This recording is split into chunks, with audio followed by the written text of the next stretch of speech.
Assalamualaikum warahmatullahi wabarakatuh. Salam guru penggerak.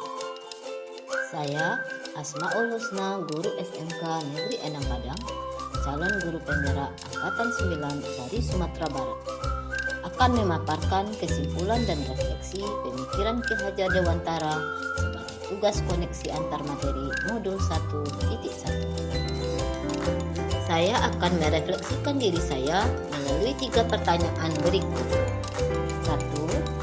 Apa yang saya percaya tentang murid dan pembelajaran di kelas sebelum saya mempelajari modul 1.1? 2. Apa yang berubah dari pemikiran atau perilaku saya setelah mempelajari modul 1.1 ini? 3. Apa yang dapat segera saya terapkan lebih baik agar kelas saya mencerminkan pemikiran Ki Hajar Dewantara. Yang saya percaya tentang murid dan pembelajaran di kelas sebelum saya mempelajari modul 1.1 di antaranya: 1. Teacher Center, di mana guru merupakan pusat belajar, guru lebih mendominasi dalam belajar, guru lebih banyak aktif, sedangkan siswa mendengarkan apa yang dikatakan oleh guru saja, sehingga pembelajaran jadi monoton. 2. Guru kurang mengenali karakteristik peserta didik, sehingga terkadang menyamaratakan metode pembelajaran untuk seluruh peserta didik. Kemudian, guru kurang memahami latar belakang peserta didik, sehingga terkadang mengabaikan kebutuhan peserta didik, karena tidak semua peserta didik memiliki kultur budaya yang sama. Pembelajaran lebih fokus untuk mencapai ketercapaian materi pembelajaran atau KKM saja. Hanya hal ini lebih fokuskan pada aspek kognitif saja, sehingga terkadang terabaikan pemenuhan kebutuhan akan perhatian, kasih sayang, keteladanan, dan kebutuhan-kebutuhan peserta lainnya. 4. Siswa tidak terlibat sepenuhnya dalam belajar atau pasif, sehingga motivasi belajarnya rendah.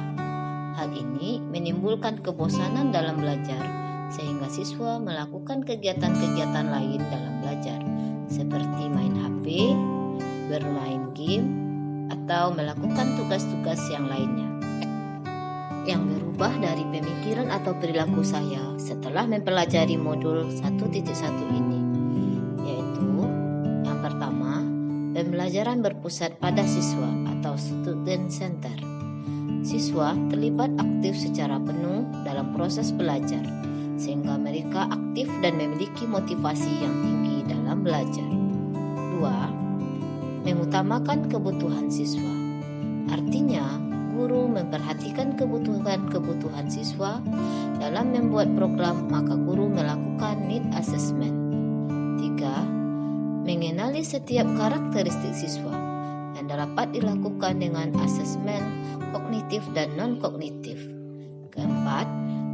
Mengemas pembelajaran yang interaktif dengan melakukan berbagai permainan yang menarik sehingga minat siswa semakin menarik dalam belajar. 5.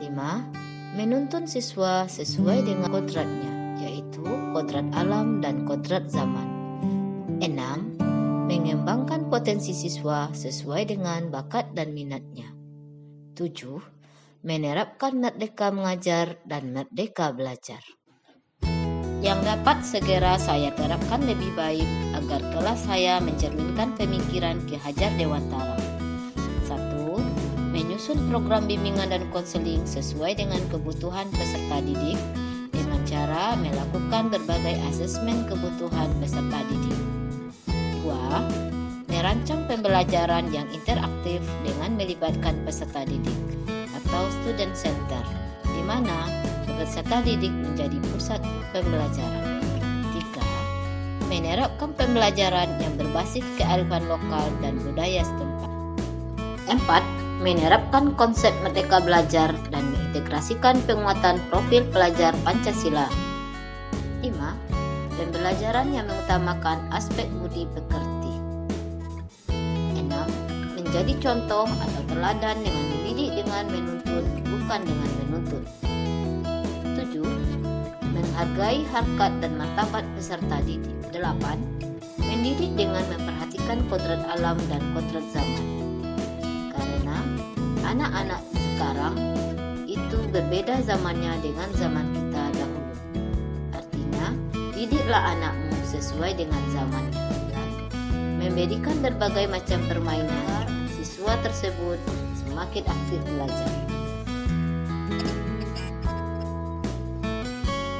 Kesimpulan yang dapat saya sampaikan yaitu dasar-dasar pemikiran Ki Hajar Dewantara harus dipahami dan diterapkan oleh guru dalam mendidik.